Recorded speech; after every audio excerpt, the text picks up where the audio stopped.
Bill Oram of The Athletic here on the Rich Eisen Show. And as we turn the page to start focusing on what's next, I'll just read out the headline of your latest story or column, if you will, on The Athletic that I suggest everybody read. Lakers' shameful handling of Frank Vogel should be warning to potential replacements. I give you the floor on what that means, Bill. So it goes deeper than the way Frank Vogel was fired, which I hated. Hated that it was first reported basically at the buzzer of the Lakers' final game of the year, which, by the way, was a pretty, feel-good moment, all things considered. The players hadn't even left the court yet, and there was a report that Frank Vogel was going to be fired and would be informed as early as Monday. I hated that, Frank then had to go sit in a press conference room and answer questions about that. I hated that that he didn't hear it directly from his superiors first. I hated that it took away from the night that guys like Mac McClung, Austin Reeves, Malik Monk, Mason Jones, guys who got their moment in the sun because of this season, that they had that opportunity to kind of have a little bit of shine from their head coach taken away from them. So I just really hated that Frank Vogel was left kind of flapping in the wind for about 12 hours before he was finally fired. Had to fly home with that report hanging over his head and no clarity. I don't think that's the way business should be done. And whether it was directly the Lakers' intent to have that reported then or not, in my opinion, once the decision is made to fire the coach, you as the organization or as the general manager and Rob Pelinka are the custodian of that information.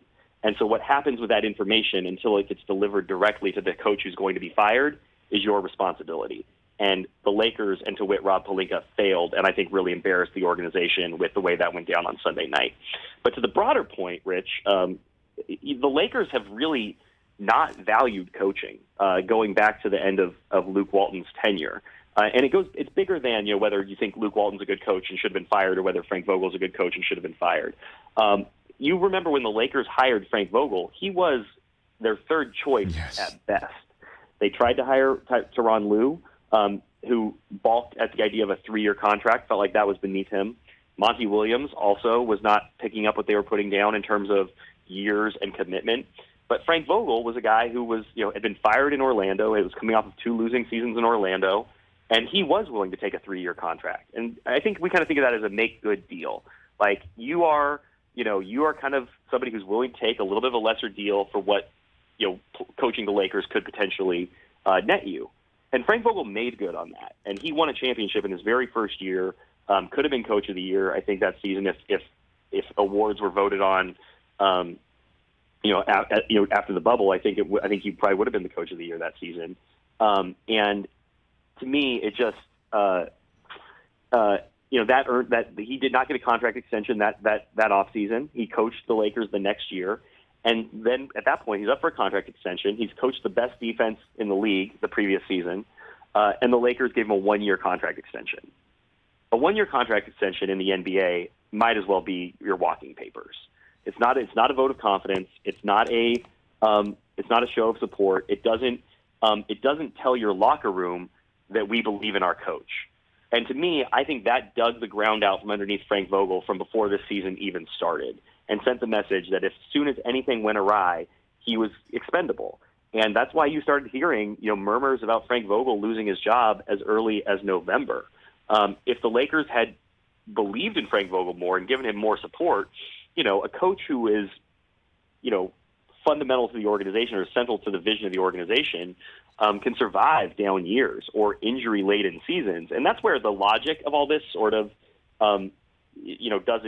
doesn't track. If it's the injuries that derailed the season, then why are you firing the coach? If it's the roster construction that derailed the season, then why are you firing the coach? And the answer is because, somebody needs to take it. And in this case, the guy who doesn't have a lot of years left on his contract, very intentionally has to take it. And so, listen, the Lakers are a prestige job. They're going to have guys. They're going to be candidates who want it. But I do think the Lakers have to do some serious reflection about what they want, what kind of destination they want to be for coaches.